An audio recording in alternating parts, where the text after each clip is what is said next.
Alors, quand on est venu la dernière fois, Joël avait eu une parole pour vous. J'avais un message et aussi on avait parlé un petit peu plus longtemps que prévu. Et le Seigneur m'avait parlé par rapport à ce qu'il voulait que j'apporte. Avec le Seigneur, c'est toujours drôle. Hein? Il dit un petit bout, puis vas-y par la foi. Nathalie, tu l'as dit tantôt par rapport à nos revenus. On donne notre dîme au Seigneur, puis on s'attend que le Seigneur prenne soin de nous. Des fois, ce n'est pas comme que nous, on le ferait, mais le pas de foi de donner notre dîme, de donner nos sous.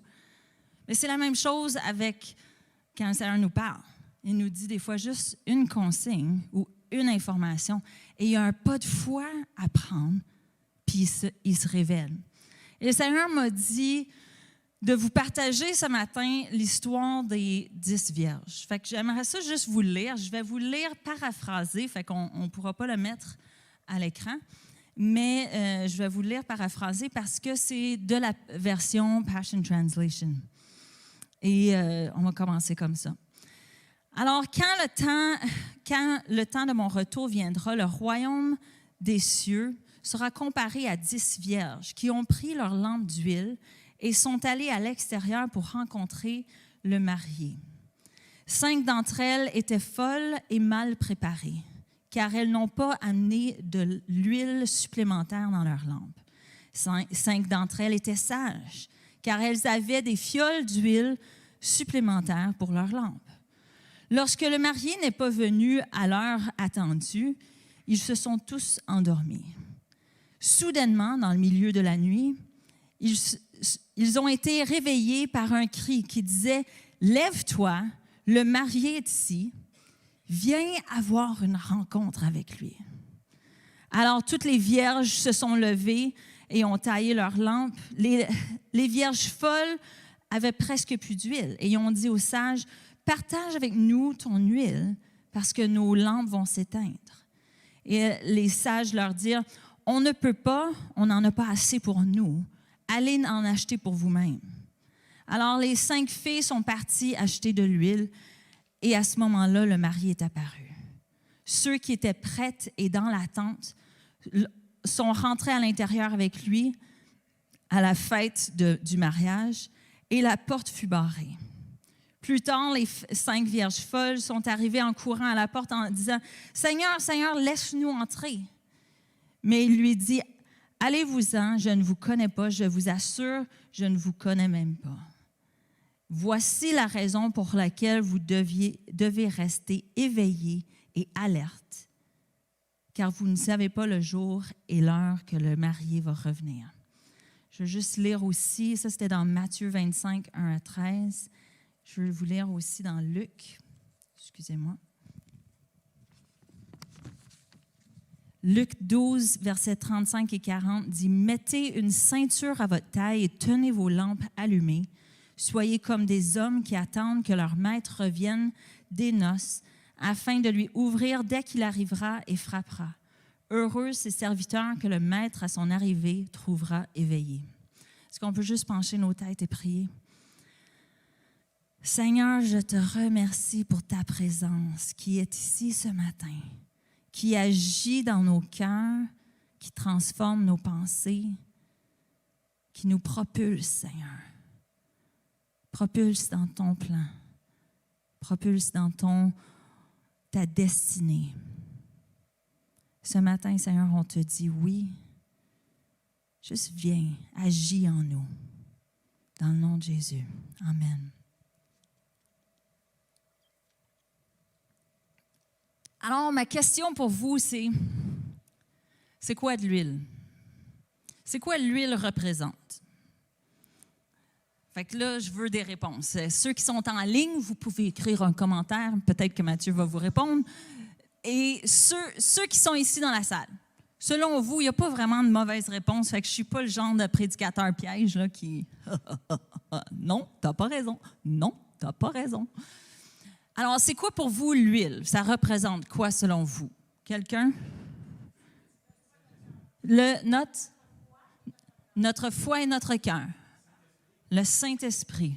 Quelqu'un d'autre? Non.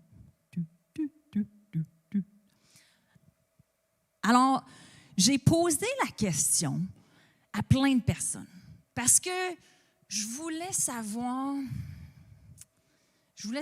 ce que ça représentait. J'ai eu notre cœur, j'ai eu le Saint-Esprit. Je vais vous partager certaines des réponses que j'ai eues. J'ai quelqu'un qui m'a dit ça représente le Saint-Esprit. Quelqu'un m'a dit ça représente l'onction. Quelqu'un m'a dit ça représente une ressource. L'huile représente la longévité. Quelqu'un m'a dit ça représente l'intimité. Une autre personne m'a dit ça représente la présence. Dans la parole, vous allez voir à différents moments différentes significations. Puis certaines de ces significations, entre autres le Saint-Esprit, on va le voir clairement. Mais quand tu penses à l'huile, puis si tu t'en vas dans le contexte, maintenant je vais vous raconter le contexte de cette histoire-là. Parce que, je vais juste vous dire, Dieu n'est pas polygame. Il n'y a pas plusieurs femmes. Okay? Fait que quand on pense aux 10 vierges, ce n'est pas les 10 vierges qui attendent leur mari. Okay? On va se clarifier. Fait que je veux vous expliquer le contexte. Fait que dans ce temps-là, le marié, il partait. Il s'en allait à l'endroit où que sa mariée était, à sa maison. Le mariage se passait à cet endroit-là. Et pendant plusieurs jours, il y avait des fêtes, des festins qui se faisaient. Pendant la fête et les festins, la mariée, elle avait des maidens, des jeunes femmes qui s'occupaient d'elle, qui prenaient soin d'elle. Et ces vierges-là retournaient à la maison du marié et préparaient son retour. Et leur rôle était, ils savaient que les mariés allaient arriver dans la nuit. Ici, dans ma version, ça dit the bridegroom and the bride. Ils attendaient à l'extérieur pour attendre the bridegroom and the bride, la mariée et le marié. Et les vierges savaient qu'ils allaient venir dans la nuit, à la fin d'un des festins, des repas. Ils partaient et rentraient à la maison, mais ils ne savaient pas c'était quelle nuit, ils ne savaient pas c'était à quelle heure, puis ils devaient être prêts. L'autre chose que vous devez savoir, c'est que leur lampe, c'était bizarre. Probablement, Sandrine serait capable de mieux tout expliquer ça, mais les lampes d'huile, c'était comme un petit bol qui mettait une tige à l'intérieur et y allumait. Et c'était, je veux dire, l'équivalent de pas te préparer pour un examen. C'est comme si, puis les mères, vous allez tout comprendre, c'était niaiseux, ça serait niaiseux pour un jeune d'arriver à son examen pas préparé. Êtes-vous d'accord? Qui n'a pas étudié. Puis ce serait encore plus niaiseux qui demande à son voisin « Hey, donne-moi les réponses, je n'ai pas étudié. » Êtes-vous d'accord? Dans ce temps-là, c'était clair que quand tu partais avec ta lampe d'huile, que tu amenais une fiole supplémentaire. C'était même pas... C'est le genre d'affaire que la mère leur disait depuis qu'ils avaient 3-4 ans. Amène ta fiole supplémentaire, là, oublie pas. C'était la même affaire. Ils se sont fait talonner là-dessus pendant... Là, il n'y en a pas juste un qui a oublié le supplémentaire d'huile. Il y en a 5. Puis les 5, c'est comme... Ils sont connus pour être folles. Pourquoi ils sont folles? Parce qu'ils savaient qu'une lampe d'huile durait 3 à 4 heures seulement. Fait que si tu ne sais pas à quelle heure que ton maître va arriver, bien, tu amènes ta lampe et ta fiole. Et ça, c'est le retour du marié. C'était le moment où il arrivait dans leur maison, il fallait qu'ils soient prêts. C'était le comité d'accueil. Puis à l'heure venue, il y en a 5 qui disent « Hey, on a oublié nos fioles d'huile, tu nous en passerais-tu? » Ça ne se partageait pas. C'était une question même de vie et de mort parce qu'il n'y avait pas bon, Joël, il m'a toujours expliqué, la nuit, quand on conduit, tu vois la lumière, tu vas voir des ronds de lumière dans les nuages. Puis là, il me dit, ça, c'est Drummondville. Ça, c'est Drummondville. Ça, c'est Sherbrooke. Ça, c'est Saint-Hilaire. Puis il m'expliquait les lumières au-dessus. Dans ce temps-là, il faisait noir. Fait que ta lumière, ta vie en dépendait. C'était un outil. La nuit, c'était la seule source que tu avais. Et ton huile, c'était ta responsabilité, pas celle de l'autre. Tu avais une lampe, tu avais ton huile. Et j'ai commencé le Seigneur il m'a dit de vous poser la question. Est-ce que vous avez assez d'huile? Est-ce que vous avez assez d'huile? Parce que ça n'appartient pas à moi, à Hugo, à Lise, d'avoir assez d'huile pour vous. Ça vous appartient. Même cette semaine, j'ai lu ça à quelque part que le sacrifice de Jésus mérite plus qu'un dimanche matin. Jésus est mort à la croix, pas pour qu'on vienne le dimanche matin seulement, mais qu'on aille chercher cette source, cette intimité. Puis je me suis mis dans cette histoire, puis je me suis dit, si on vous disait maintenant, levez-vous, yo, le marié Jésus est ici, êtes-vous prêts? Je ne parle même pas du retour de Jésus, je parle juste de si il veut agir aujourd'hui, êtes-vous prêtes? Êtes-vous prête à sauter dedans ou vous allez dire « Ah non, tu sais, je vais laisser Steve le faire. Lui, il joue de la bass sur le stage, pas mal plus spirituel que moi. Ah non, tu sais, j'ai juste 13, 14 ans. Fait que je pense qu'il y en a d'autres. » Non, c'est ma responsabilité. Je peux même pas dire « Mais mon mari a prié ce matin, fait que je suis correct. » Ça m'appartient. Puis cette relation-là, tu sais, on a le verset qui dit « Ta parole est une lampe à mes pieds, une lumière sur mon sentier. » Même que, allez lire Psaume 119. Mais ça, c'est Psaume 119, verset 105. Mais checkez ça. Ça dit, verset 97, « Combien j'aime ta loi, qui est aussi l'huile. Tes commandements me rendent plus sage, aussi sa parole. » Car je médite tes instructions, je respecte tes décrets, j'écarte mes pas de tout mauvais chemin afin de me conformer à ta parole. Je ne détourne pas de tes sentences, car c'est toi qui me les as enseignées. Que tes paroles soient douces sur mon palais. Ta parole est une lampe à mes pieds, une lumière sur mon sentier. Est-ce que vous êtes à l'écoute de sa parole? Est-ce que vous êtes à l'écoute de Dieu? Est-ce que vous entretenez? Ça, c'est votre source, ça, c'est votre huile, votre fiole supplémentaire. C'est pas juste le dimanche matin. C'est au quotidien, à journée longue, constamment.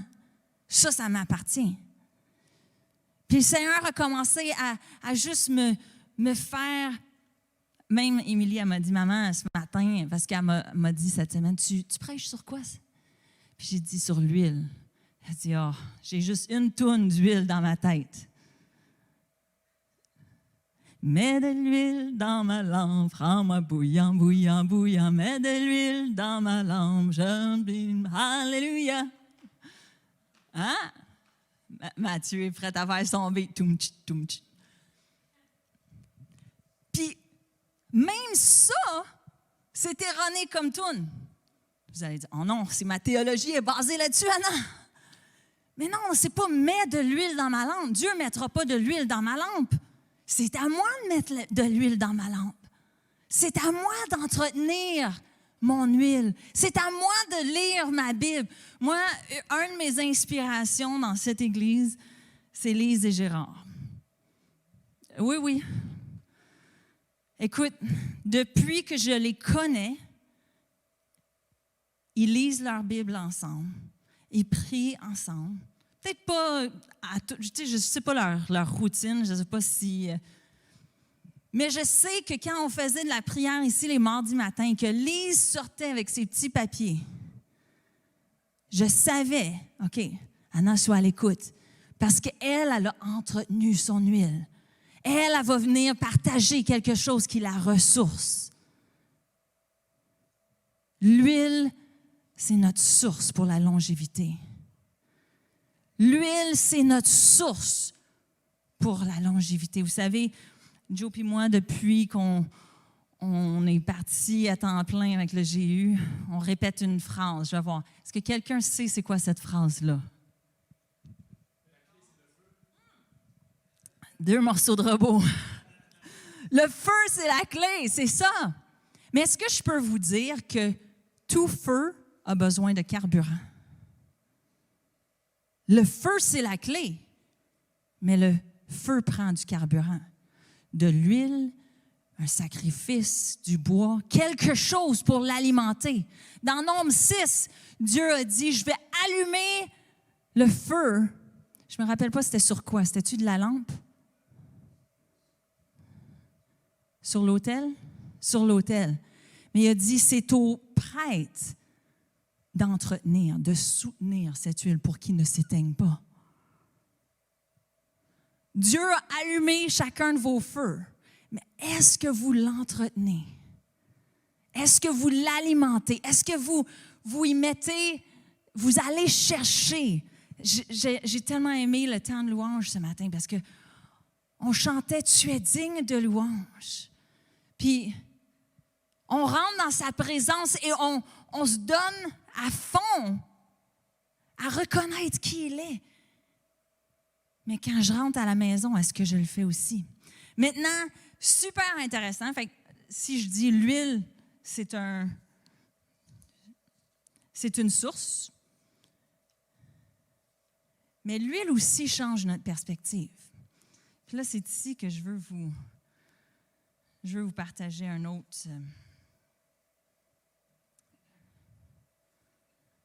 Je vais juste regarder l'heure.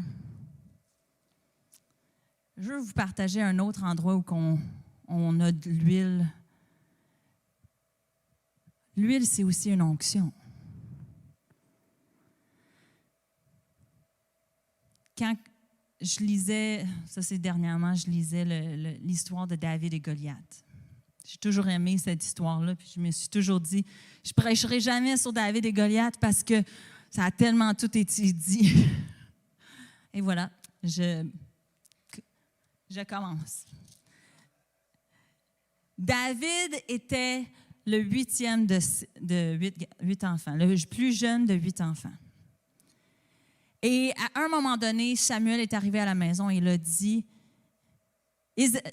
Samuel dit au père, Ésaïe, dis-lui d'aller chercher ses fils parce que je vais en oindre un comme roi. Puis Ésaïe était vieux, je ne sais pas, il faisait peut-être de l'Alzheimer. Il a amené ses fils, puis il en manquait un. Puis Samuel a dit, attends, il t'en reste-tu un? T'en as-tu un autre? Parce que c'est pas ceux-là.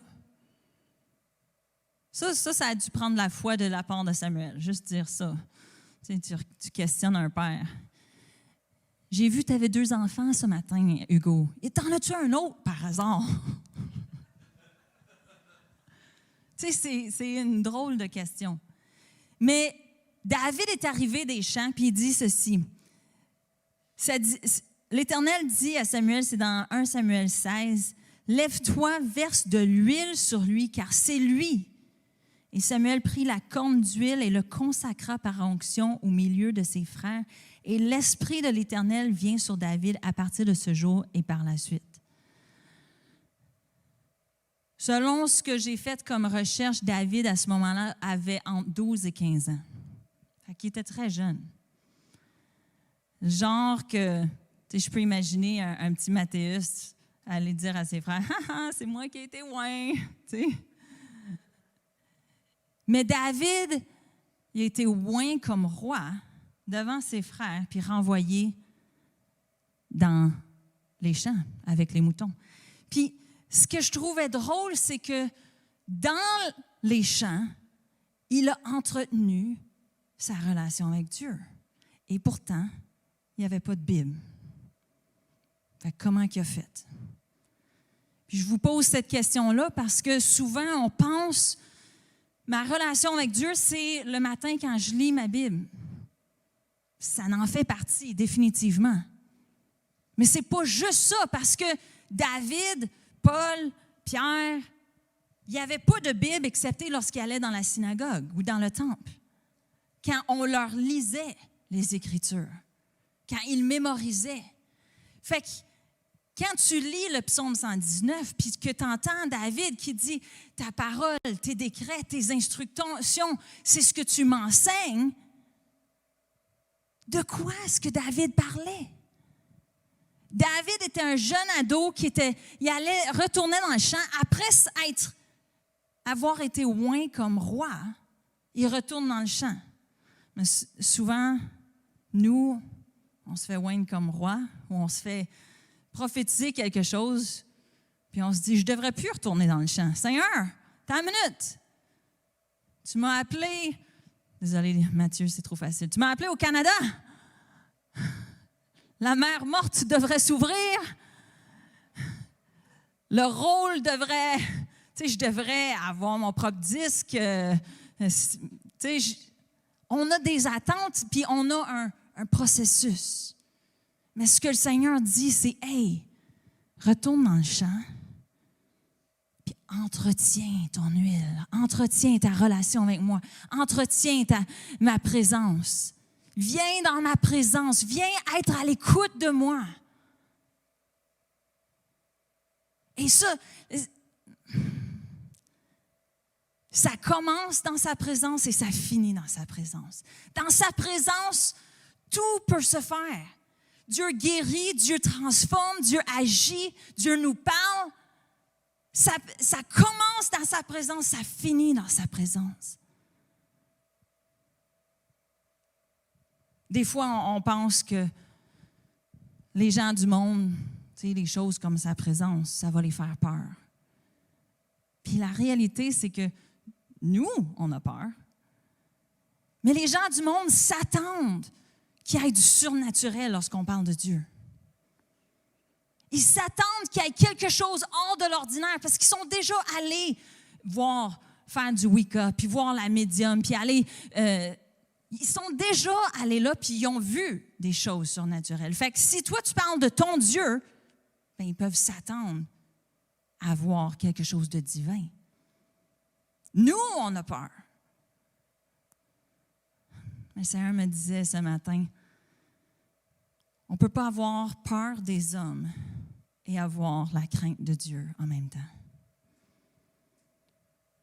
On peut pas, ça ne peut pas coexister. Je peux retourner à avoir la crainte de Dieu et après ça, retourner à avoir la crainte des hommes, oui. Mais je ne peux pas avoir les deux en même temps. Fait que si tu as peur des hommes, dis-toi que tu n'as pas la crainte de Dieu à ce moment-là. Et le Seigneur me disait, Anna, dis-leur que dans leur champ, vous allez tous dans vos champs à vous. Peut-être c'est dans une entreprise, peut-être c'est dans une shop, peut-être c'est à l'école, peut-être c'est dans ton sous-sol de maison, peut-être, je ne sais pas où est ton champ, où tu te retrouves dans ton quotidien, mais c'est à cet endroit-là que tu dois entretenir la présence de Dieu. Ça, c'est ta responsabilité. Ça, c'est ton mandat et la façon que tu peux aller chercher ta fiole d'huile.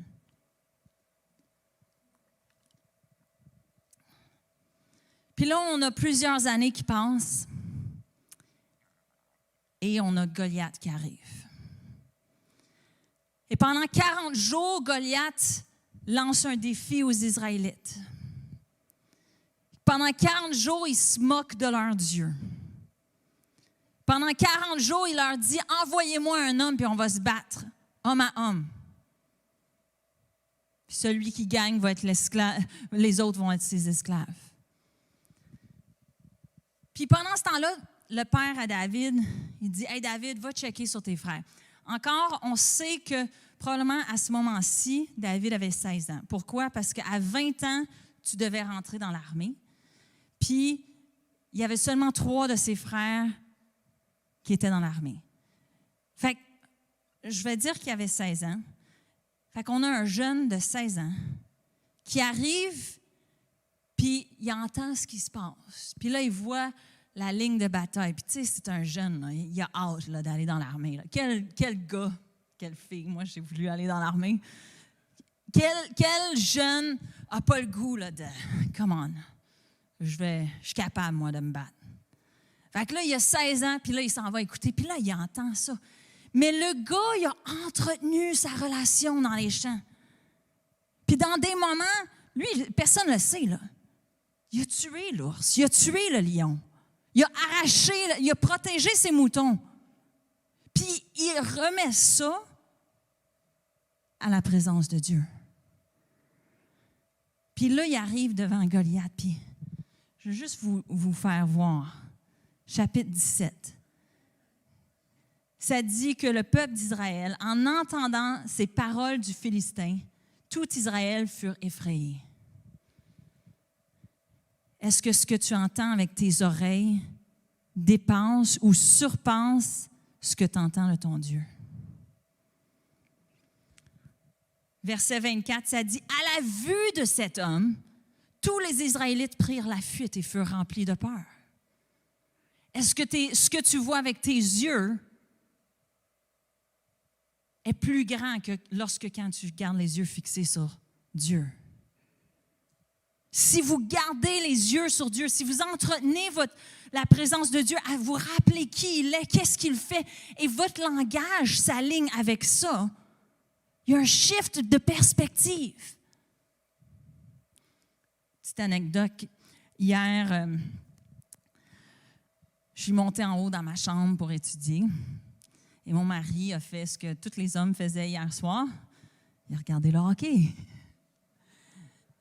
Puis, à un moment donné, il est monté en haut. Puis, il y avait une petite femme qui était toute contente. Puis, je me suis dit, « Oh, il s'en vient me coller, il s'en vient me parler, il s'ennuie de moi. » Mais non. Puis là, il est venu quand même sur mon lit, puis moi, tout de suite, j'ai tassé toutes mes choses. J'étais prête à juste avoir un petit moment tête à tête avec lui. Puis là, je dis, « Fait que tu restes avec moi? » Puis là, il me dit, « Ben, je pensais retourner à la game. » Puis là, j'étais comme, quelle femme n'a pas fait une face de triste? Une fois de temps en temps, juste pour, oh. Puis là, il dit, « Hey, fais pas ça. Là, je veux pas te faire de la peine. » Mais il se lève pareil du lit. Puis là, il s'en va à la porte, puis je dis, « Oh, chérie. » Puis là, je fais encore ma petite face qui boude, parce que je me dis, peut-être si je la fais assez longuement, il va rester. Puis là, je fais ma face de boude. « Chérie, moi, j'ai tout tassé mes choses pour toi. » Puis là, il m'a dit quelque chose, puis j'ai dit, « Ah, je vais le mettre dans mon message. » Il a dit, « Faut que j'arrête de te regarder, parce que sinon, je vais flancher. » Puis il a fermé la porte. Là, ici, tout le monde, on fait « Chou! » Allez, les femmes. Et quand il a dit ça, je me suis dit, « Ah, c'est donc bien vrai. Si on regarde le Seigneur, on est correct.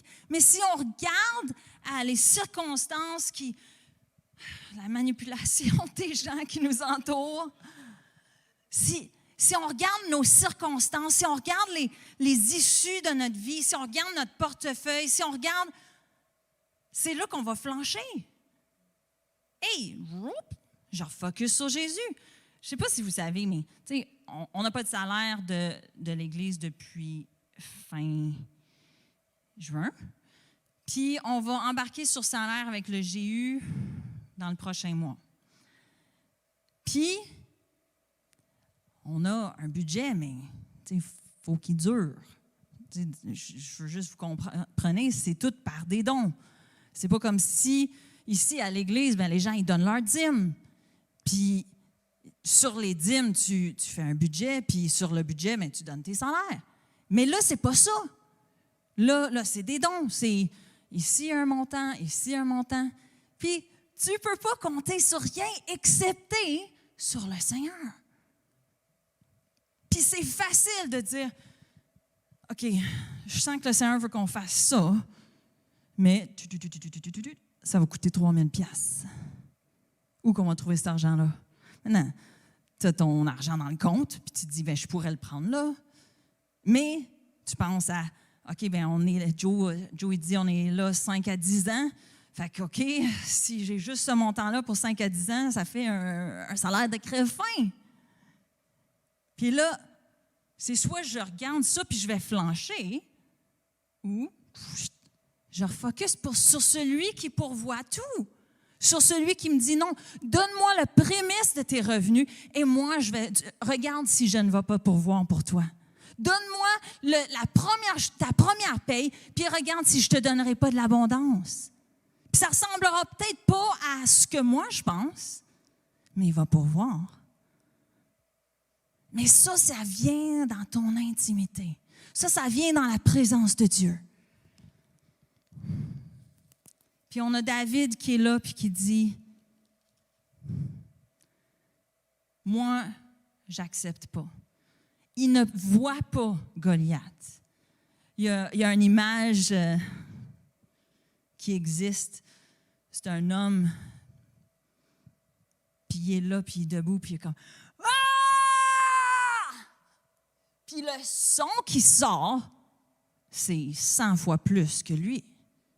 Puis tu te dis, comment c'est possible? Puis là, tu recules de l'image. Puis tu vois aux deux côtés de lui des pattes de lion. Puis entre les pattes du lion de Juda, puis c'est le lion de Juda qui crie. Vous voyez, quand tu entretiens ta relation avec Dieu, ce n'est pas toi qui fais face à tes combats. Quand tu entretiens sa présence, même si tu vis de la maladie, tu gardes ta joie. Même si tu vis des problèmes financiers, tu sais en qui tu fais confiance. Ton focus est complètement différent. Tu n'as pas à t'inquiéter. Hey, je vais-tu trouver telle personne? Je vais-tu avoir les employés que j'ai besoin? Je vais-tu réussir? Non, parce que ton focus et ta relation avec Dieu, c'est constant. Ma question pour vous, c'est est-ce que vous soutenez? Est-ce que vous alimentez le feu dans votre vie? Est-ce que vous avez une fiole d'huile supplémentaire ou c'est juste le dimanche matin? Ou peut-être un autre le mercredi, la maison de prière? Avez-vous quelqu'un avec qui vous pouvez échanger et même être redevable? Dites, hey, dernièrement, là, j'ai de la misère à lire ma Bible. J'ai de la misère à prendre du temps avec le Seigneur. Est-ce que tu peux venir à mes côtés? On a besoin d'avoir cette ouverture-là.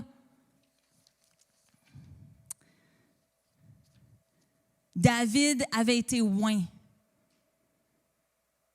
Et sa perspective était différente. C'était plus le plus jeune de la famille, le oublié, le roux. C'était le futur roi. Celui qui avait une relation avec Dieu, celui qui a été choisi. Savez-vous que vous êtes choisi? Et quand il a fait face à Goliath, il n'a pas vu Goliath, il a vu derrière Goliath son Dieu qui était pour lui. Puis non seulement est-ce qu'il a tué Goliath, mais il a tué les 4 frères de Goliath. Dieu veut faire avec vous des choses au-delà de ce que vous pouvez imaginer et penser, mais c'est à vous d'entretenir votre relation, d'entretenir sa présence. Quand on est loin, quand on a cette huile-là, notre perspective change. On peut se rappeler de ceux qui comptent sur l'Éternel, renouvellent leur force, prennent leur envol comme des jeunes aigles. On peut se rappeler que les projets qui ont été conçus en notre faveur sont des projets de paix et non de malheur. On peut se rappeler que Dieu fait concourir toutes choses au bien de ceux qui l'aiment. On peut se rappeler que Dieu est notre espérance. Ce matin, je vais terminer comme ceci, mais mon cœur, c'est juste de vous dire, est-ce qu'on peut venir dans sa présence? Je vais inviter Mathieu puis Émilie. C'est possible de chanter Digne de louange. What you guys did before. Is that okay? Mathieu? OK, merci. Je l'ai fait un changement. Mais ce que j'aimerais ce matin, c'est juste qu'on puisse venir dans sa présence. Il faut, oui, mettre nos masques, mais est-ce qu'on peut juste s'aligner ici, puis juste prendre ce pas de foi-là, cet engagement-là de dire les circonstances, ma fatigue, les défis que je vis, c'est pas ça qui est un problème pour lui. Mais je m'engage à entretenir mon huile, d'aller chercher cette fiole d'huile-là supplémentaire, d'aller chercher cette ressource-là. Parce que oui, le feu, c'est la clé. Mais ça prend du carburant pour ce feu-là. Puis ça, c'est ma responsabilité. Puis pourquoi je vous invite en avant, c'est vraiment qu'on puisse louer Dieu et avoir une rencontre. Je veux juste retourner à Matthieu 25, ça dit ceci. Venez, verset 6, ça dit, venez, le marié est là. Venez avoir en anglais, dans le Passion Translation, ça dit un encounter, une rencontre, un tête-à-tête. Savez-vous ce que Dieu fait dans les tête-à-tête? C'est dans ce encounter-là. I'm going to say this it's in that place of encounter that God changes our thinking, our hearts, heals our bodies, and aligns us with the destiny He has for us. C'est dans ce lieu de tête-à-tête que Dieu change nos pensées, touche notre cœur, guérit notre corps et nous aligne avec la destinée qu'il a écrite à notre sujet. Tout peut se passer dans sa présence. Fait que l'invitation est celle-ci. Si vous voulez qu'on loue ensemble dans sa présence, que vous soyez conscients de qui est là, puis qui est en train de pourchasser Dieu. Puis peut-être tu as besoin de te réaligner dans sa présence, mais viens en avant aussi. Peut-être tu as besoin de juste dire, OK, t'as une minute, ma source s'en vient à zéro. C'est vrai, j'ai besoin de reprioriser. Peut-être tu n'as jamais eu la possibilité de développer cette source-là. Viens en avant. Dans ce face-à-face avec Dieu. Et si vous êtes à la maison, je veux juste vous encourager prenez un temps maintenant. Peut-être les enfants, ils courent, ils crient. Mettez-les devant un petit film pour 15 minutes. Mettez-vous à genoux. Faites quelque chose que vous ne faites pas habituellement. Et reconsacrez-vous à lui.